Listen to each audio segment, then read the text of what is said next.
This cop's been following me around. Come on, buddy. Come on. He's now behind my car. As you can see, come on.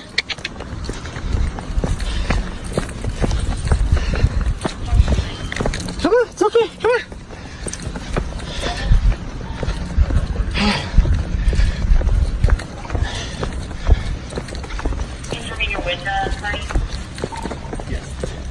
How you doing? I'm doing all right. How you doing? Good. Do you have some ID? Oh, what is that for, sir? Well, I'm just trying to figure out what's going on today. What's your name? My name's Mike Stokes with the Sheriff's Office. Okay, the Centennial? Uh-huh. Okay, what's your badge number? 8716. Okay, yeah, I mean, what seems to be the problem? Well, it's you parked here, Yeah. okay, and you walk down the park. Public street. I can park anywhere I want as long as I'm not blocking someone's driveway, right? Right, that's Okay. correct. Yeah. Yeah, and then you see me walk up there, So you walked up there. and then I'm walking back over here. Uh-huh. And I was here yesterday. Okay. Yeah. Can I get your name? I don't think that I need to unless I've committed a crime or I'm suspected of a crime. You know, I mean, I just don't really understand what the problem was. I mean, I can understand somebody being nervous and making a call, but once you get here and you see, well, nothing's really going on, that's illegal. I'm walking I don't my know dog. that right now. Well, yeah, but you have to have the actual evidence before you can just say, well, I don't know, I think you might have. That doesn't work like that. That's not how the law works, you know. Oh, can you tell me how the law works? Yeah, the law. The video opens by highlighting the urgent need for police reform, presenting an encounter where a man is detained without any clear suspicion of criminal activity. The narrator explains that the officer's primary motivation appears to be checking for outstanding warrants rather than responding to a crime. As the interaction begins, a patrol vehicle follows the man, creating immediate concern. The setting is ordinary, parking on a public street and walking a dog.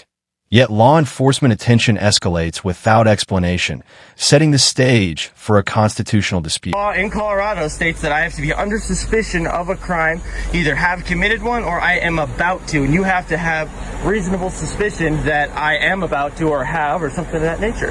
Me parking on the side of the street, walking my dog, you've seen me talking to a neighbor over there. Nothing about that is illegal. Absolutely not. Okay. You're also obligated by law to provide identification when asked by law. Oh, yeah, no, actually, so I have I don't think you understand how much of this I know or have been in. Oh, I'm sure I do. Okay, so the thing is that, yes, by law, I am required to identify if there is suspicion of another crime. So, yes, sir, listen, failure to, hey, no, it's just a guy, don't worry.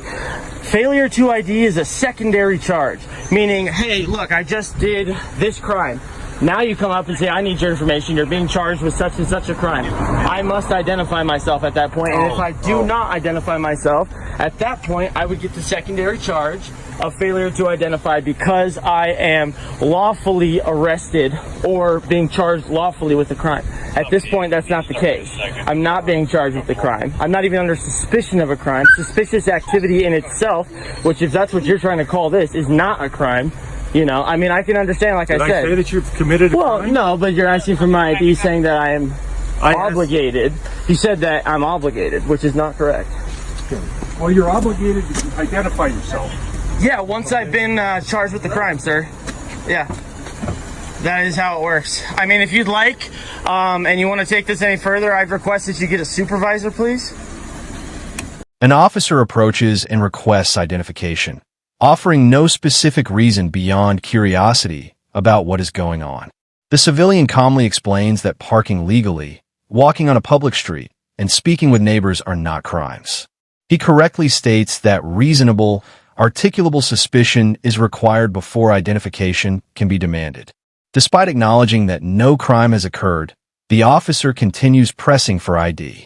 This exchange demonstrates a recurring issue: lawful behavior being treated as suspicious without legal justification. And then we can go from there. Do you want to do that?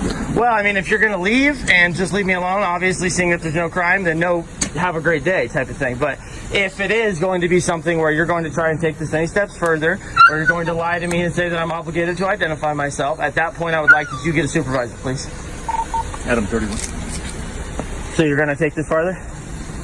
No problem. No problem. And if you're lying to me, you're allowed to lie to me. That's very true. Hey guys, thanks for hopping in here. I'm live. I'm actually at work right now. I'm here with Officer Stokes. He's been professional at this point, but they have another unit en route. Hey, what's up, Taylin? Yeah, so I'm actually at work right now. I'm being stopped. They said that suspicious activity, something of that nature. I never said suspicious activity. Okay, maybe I manifested that on my own. I think you manifested that. Okay, well then how come it is that you're asking for my ID? You're in the neighborhood and you're going door to door. You don't Yeah. have, all you have is interstate roofing Yeah. on your shirt. And how is that leads you to believe that I'm required to give my identification? Hey, how are you doing today, sir? Good, how are you? I'm doing all right. What's your name and badge number, please? Deputy Lebsack. Okay, gotcha. Are you the supervisor? He's on his way. Oh, okay. Is this the supervisor? Nope, he's on his right. I got you. Yeah, so I mean, as you guys can see, I'm being surrounded right now. 3 patrol cars. Am I detained at this moment? Under suspicion of what crime? Is this your car? I'm not answering any questions at this point until a supervisor arrives. I will not be answering any questions. I think I provided enough as it is. So I'm being detained for what? You just said my car. The conversation deepens into a detailed discussion of constitutional law. The civilian explains that failure to identify is a secondary charge and only applies after a lawful arrest for an actual crime. The officer repeatedly insists the man is obligated to identify, contradicting his own admission that no crime has taken place. As the man requests a supervisor, he remains composed and informed, clearly articulating his rights. This segment exposes a fundamental misunderstanding of Fourth Amendment protections. What crime are you suspecting me of committing at this point in time that you can lawfully detain me? Okay, based on the database that I have used, you Yep. have a warrant out of a warrant for your arrest. The database of what?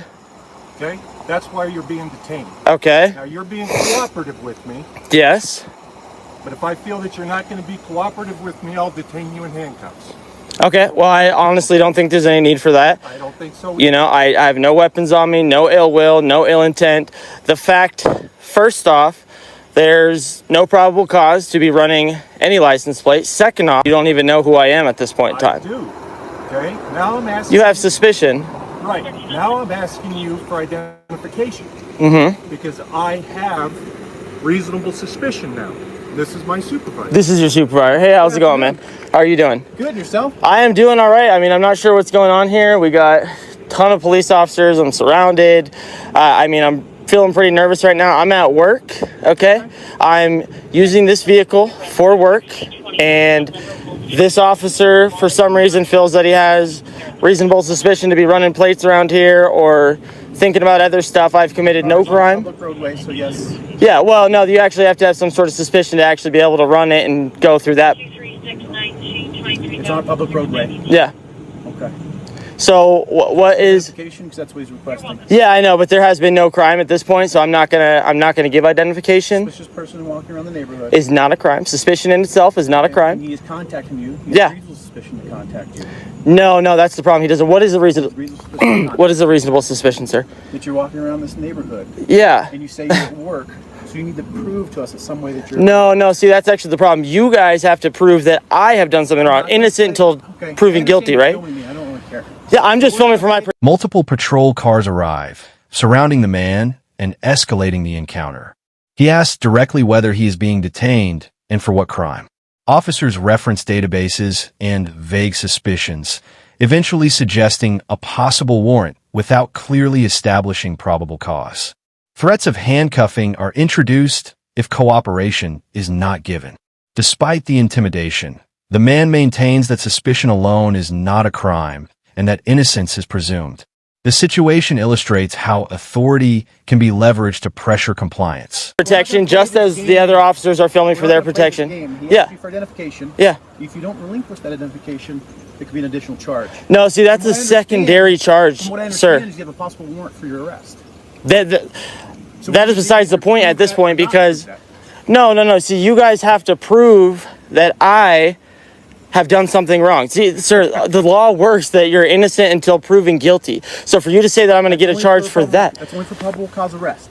Yeah, so what I'm saying right now is the fact that you guys are just telling me that I'm going to get a charge for not identifying. That's a secondary charge. For me to identify, I have to be suspected of committing a crime. I have to be suspected of committing some sort of infraction. I am not going to give that, sir, unless I am being lawfully arrested.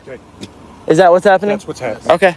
The video concludes with critical analysis of the encounter. While police may legally run license plates, that authority does not extend to violating constitutional rights. In this case, the man is ultimately released without charges, reinforcing that no lawful basis for detention existed. The narrator emphasizes that even senior officers demonstrated gaps in legal understanding. The final message urges viewers to educate themselves, remain calm, and assert their rights respectfully.